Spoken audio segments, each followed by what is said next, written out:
It's that time of the year again, and you know what that means, or maybe you don't, but last year we did 12 videos for Landers where we just made all my favorite Christmas foods.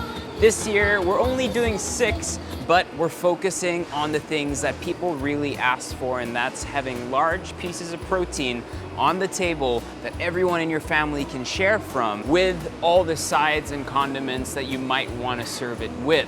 So for episode 1, we are starting with a classic, roast chicken. Nothing could be more beautiful in your Christmas table. So we're gonna get all our ingredients here at Landers, then we're gonna head back to the kitchen and cook up a feast. This is the Christmas table. Let's make a fire, just me and you. Talk about all that we can do. We gon' make this December a Christmas to remember. We gon' make this December a Christmas to remember. Now to get to the process, very simple. First thing you do is you turn on your oven on convection, absolute full whack. We're looking at 450 Fahrenheit, so 250, 300 centigrades if your oven goes that high. We will then bring it down to 400, and then we will start the process for all the other ingredients. The first thing we want to do is create a beautiful kind of silky butter with lots of flavor that you're going to use as the rub for your chicken. So I've got some melted butter that I browned slightly a little bit by melting it in a saucepan. We then zest a whole lemon, and then we take some thyme, we remove the thyme leaves from the stems, we chop all that up and place that with some butter, a little bit of salt. That's gonna be your main flavor agent for the chicken. You take your chicken, you put a nice generous amount of salt in the cavity and around the chicken.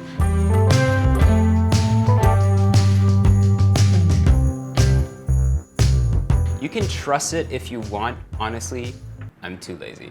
Yeah. Hate me for it. So I only do the legs because those are the ones that tend to kind of flare out a little bit, so I just tie the legs together. We then take all that beautiful butter mix, spread it all over and inside the chicken. We're then gonna take a roasting tray, place the chicken inside, some olive oil, a nice little drizzle of olive oil all over the place. We add in some garlic. Those are just gonna get beautiful and soft. You could add the whole bulb if you want to. That chicken goes into the oven for about an hour and 10 minutes until it's beautifully cooked, nice and crisp and super flavorful. Next stop for our stuffing, really simple. I've got some dried out sourdough cubes. I have some chopped up white bread as well. That brings a bunch of sweetness to the dish. We then still have some melted butter in a saucepan. We're gonna chop up a lot of sage and a lot of parsley. We're then gonna mince some onions, some garlic, some celery, place that all in the saucepan, cook it down gently until you really smell those flavors coming at you.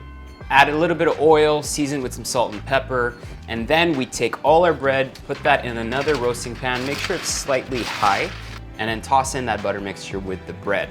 You then add enough chicken broth to make sure that all the bread soaks up all that broth, but we don't want the bread to be too moist, right? So we just want all of it to be kind of covered in broth. All that then goes into the oven for about 35 minutes. So when your chicken is half done, that's when you add in the stuffing tray. For the root vegetables, as simple as it gets, big pot of boiling water seasoned with some salt. I'm gonna peel some carrots, some potatoes, some sweet potatoes. We don't have to remove all the skin. Honestly, we can keep it rustic, really friendly, really easy to make. Place that into the pot of boiling water from what takes the longest to cook to what takes the shortest to cook. So we're gonna do potatoes, carrots, sweet potatoes. We're not necessarily looking to cook all the way through. All we want is to boil it for maybe 5 to 10 minutes. Now, why do we do this? You could also do this with like baby potatoes and stuff like that. It helps cook down the vegetables a little bit.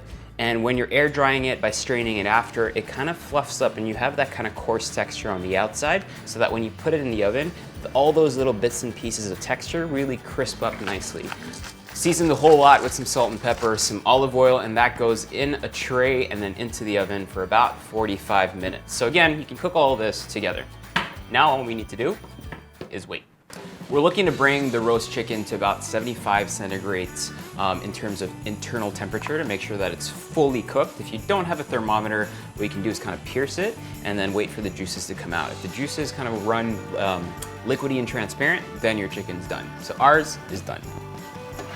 Take out our stuffing, our chicken, and just look how beautiful those pieces of garlic are. It looks absolutely delicious, and the smell is overtaking the whole kitchen. It's like, it feels like such a joyous occasion. And finally, our vegetables.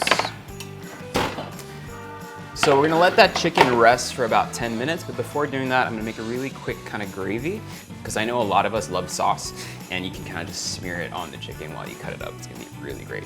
Super simple. I'm gonna turn on this saucepan over here. Take your strainer here. I'm gonna use all that fat from the roasting juices. And you can see here, you're left with like these beautiful bits of just really soft, crunchy, and like different colored pieces of garlic, which looks delicious. Into this pot here, a tiny bit of flour. So this is kind of like a roux. Maybe 1 tablespoon should be more than enough. Mix that in, taste. So good. I don't even have to season it with anything. So the flour will kind of like act as a binding, thickening agent here. So I'm just whisking it just to make sure that it combines well and doesn't get too lumpy. And then you'll see that slowly as it starts to bubble, it'll thicken nicely. Place our chicken here. I'm gonna dress that with all the pieces of garlic that we have. This is absolutely beautiful. The best. I'm not gonna make out with my wife, but it's the best. Chicken is beautiful, and you see kind of like that nice brown exterior, absolutely cooked perfectly. Now we need the sauce. You'll see as this gravy comes out, it's nice and thick. We don't want it too thick, because I don't like the really thick American style gravy. I kind of like, the French actually serve this usually with just jus, which is just the roasting juices. But by adding a little flour, it kind of binds the whole experience for you. And that looks glorious. Spoon out our stuffing. Nice and crunchy on the outside, nice and moist on the inside. Tender, luscious, and that butter, like it's the clincher. And then finally, our vegetables.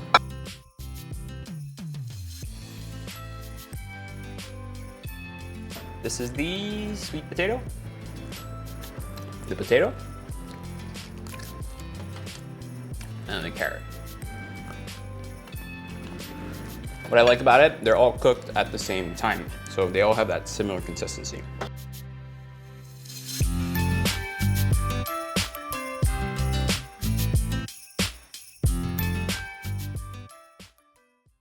Now that it's cooked, we'll cut it all up and make a beautiful plate. You see inside how it's beautiful and white, properly cooked. I'm a sucker for leg. Some of the stuffing.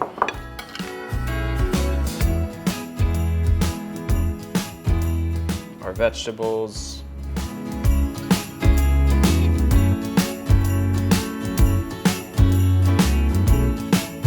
And then the sauce. And just like that, about 1 hour and 30 minutes, you've got a beautiful plate of Christmas style food. All we gotta do now is taste. All right, so nice chunky part here. Perfectly cooked through. So for me, this is kind of like a go-to dish because you can forget about it in the oven, but also, I don't know about you guys, but I feel like a main dish with a bunch of trimmings, especially like a roast chicken, is something that when I'm with my family, it's simple food that I look for, and it's simple food that a lot of people expect during these festivities and during Christmas. So good. So this whole series continues on. We're doing a bunch of similar items in terms of having one roast meat and a bunch of trimmings, and we'll be posting them every day until we get closer to Christmas. So watch out tomorrow.